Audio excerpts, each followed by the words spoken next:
ونصلی ونسلم علی رسولہ الکریم اما بعد فاعوذ باللہ من الشیطان الرجیم بسم اللہ الرحمن الرحیم شہر رمضان الذی انزل فیہ القرآن ھدی للناس وبینات من الہدی صدق اللہ العظیم وصدق رسولہ النبی الکریم الامین قال اللہ تبارک وتعالی فی شان حبیبہ مخبرا وآمرا ان اللہ وملائکتہ یصلون علی النبی یا ایھا الذین آمنوا صلوا علیہ وسلموا تسلیما۔ خشک شاخوں کو وہ تازہ گلاب دیتے ہیں، عہد پیری کو پھر سے شباب دیتے ہیں۔ ارے پڑھ لیں درود غفلت نہ کر، خدا کی قسم وہ آج بھی تیرے سلام کا جواب دیتے ہیں۔ سلام اس پر کہ جس نے بادشاہی میں فقیری کی، سلام اس پر کہ جس نے بے کسوں کی دستگیری کی، سلام اس پر کہ جس کے گھر نہ چاندی تھی نہ سونا تھا، سلام اس پر کہ ٹوٹا بوریا جس کا بچھونا تھا۔ سلام اے آمنہ کے لال اے محبوب سبحانی،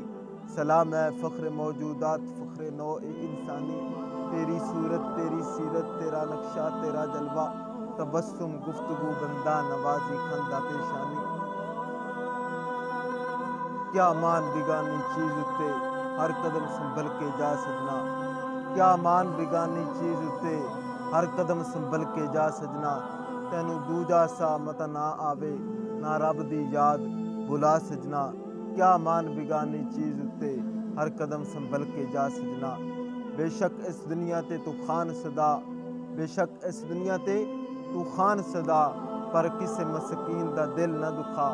مسکین دا ہے قرآن گواہ دیندا رب دا عرش ہلا سجنا۔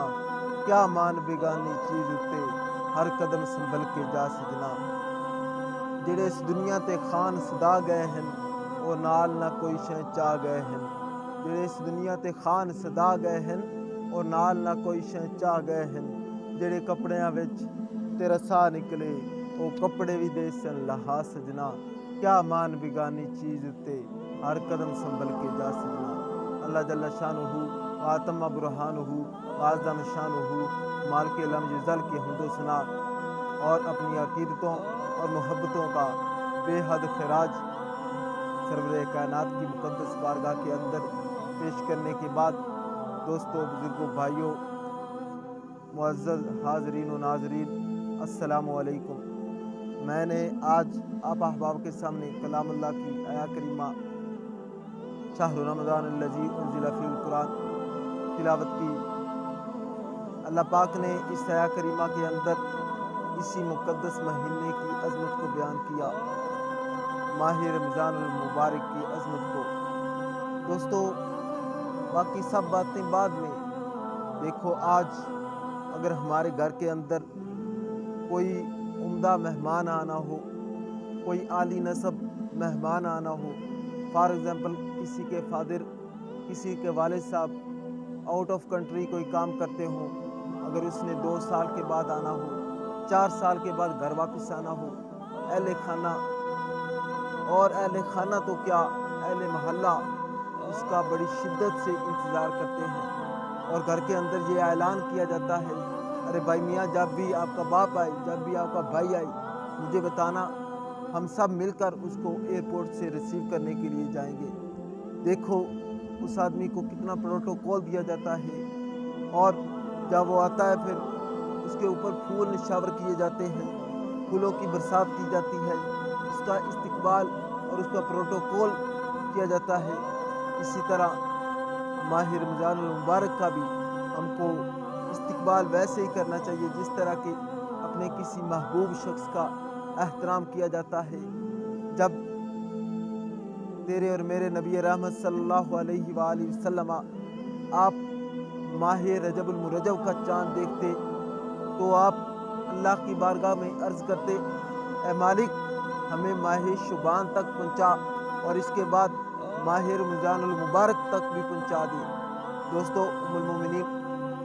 سیدہ عائشہ صدیقہ رضی اللہ تعالی عنہا آپ سے مروی ہے کہ سرور کائنات صلی اللہ علیہ وسلم آپ جب ماہ شعبان المعظم آتا تو پہلے کی نسبت زیادہ اللہ کی عبادت کرنا شروع کر دیتے تھے، پہلے کی نسبت آپ کمر بستہ ہو جاتے اور راتوں کے اندر آپ طویل طویل لمبا لمبا قیام کر دیتے، اور آپ ہی فرماتی ہیں کہ میں نے سرور کائنات صلی اللہ علیہ وآلہ وسلم کو ماہ رمضان المبارک کے بعد جس مہینے کے اندر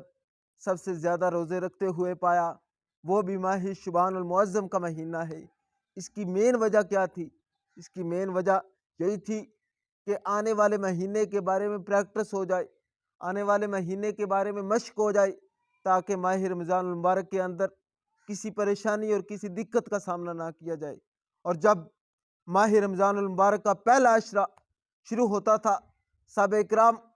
پہلے عشرے کے چاند کو، بھی ماہ رمضان المبارک کے چاند کو دیکھتے تھے تو صحابہ اکرام کے چہروں کے اوپر ایک خوشی کی لہر دوڑنے لگتی تھی، اور جو ہی پہلا عشرہ ابھی 10 روزے کمپلیٹ ہوتے تو صحابہ اکرام رونا شروع کر دیتے تھے، زار و کرتار روتے تھے، کہتے تھے اے مالک، ہمارے پاس تیرا مہمان آیا، اور تیرے مہمان کا جس طرح استقبال کرنا تھا، جس طرح پروٹوکول کرنا تھا، جس طرح اس کی میزبانی کرتی تھی، مالک ہم نے اس کا حق ادا نہیں کیا۔ اور جب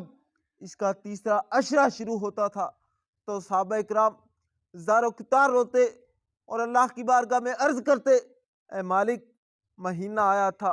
اپنے گناہوں سے معافی مانگنے کا،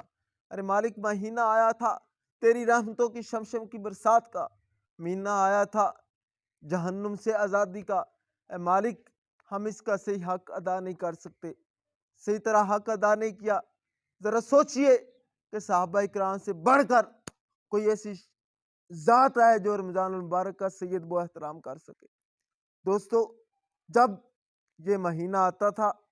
تو اس مہینے کا ماضی کے اندر مسلمان تو ادب احترام کرتے ہی تھے، لیکن کفار بھی اس مہینے کا بہت زیادہ ادب کیا کرتے تھے۔ ایک کافر مسلمان نہیں ہے، ایک دن وہ باہر نکلا، ماہ رمضان المبارک کا مقدس مہینہ تھا، اور بازار کے اندر گیا۔ بازار کے اندر ایک لڑکا سموسے کی دکان کے اوپر اس نے سموسا خریدا، اور سموسا خرید کر سرے عام کھا رہا تھا۔ اس نے زور سے اس لڑکے کو تھپڑ لگایا اور اس سے کہا، ارے بیٹے، تجھے پتہ نہیں کہ مسلمانوں کا روزوں کا روزہ ہے، مسلمانوں کا ماہ سیام ہے، روزوں کا مہینہ ہے، اور تو سرے عام چیزیں کھا رہا ہے۔ دوستو دیکھو، جب وہ شخص یہاں سے چلا گیا تو کسی کو خواب میں وہ ملا، پوچھا تیرے مالک نے تیرے ساتھ کیا سلوک کیا؟ عرض کرتا ہے، باقی ٹھیک ہے، میرے کفر کی وجہ سے مجھے عذاب دیا جاتا ہے، لیکن اللہ پاک میرے اس عمل کی وجہ سے جب ماہ رمضان المبارک آتا ہے میرے عذاب کے اندر تخفیف کر دیتا ہے۔ اور آج ہم اپنے گریبان کے اندر جھانکیں، ادھر رمضان المبارک ہوتا ہے اور جسم فروش عورتیں رمضان المبارک کا بھی ادب و احترام نہیں کرتی، اور ادھر رمضان المبارک ہوتا ہے اور ہمارے ہوٹل بھی نہیں بند ہوتے،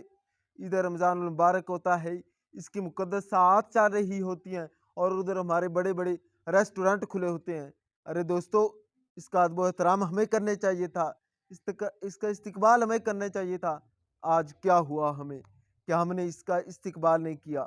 اللہ پاک ہمیں ماہ رمضان المبارک کی مقدس ساعات سے فائدہ اٹھانے کی توفیق عطا فرمائے۔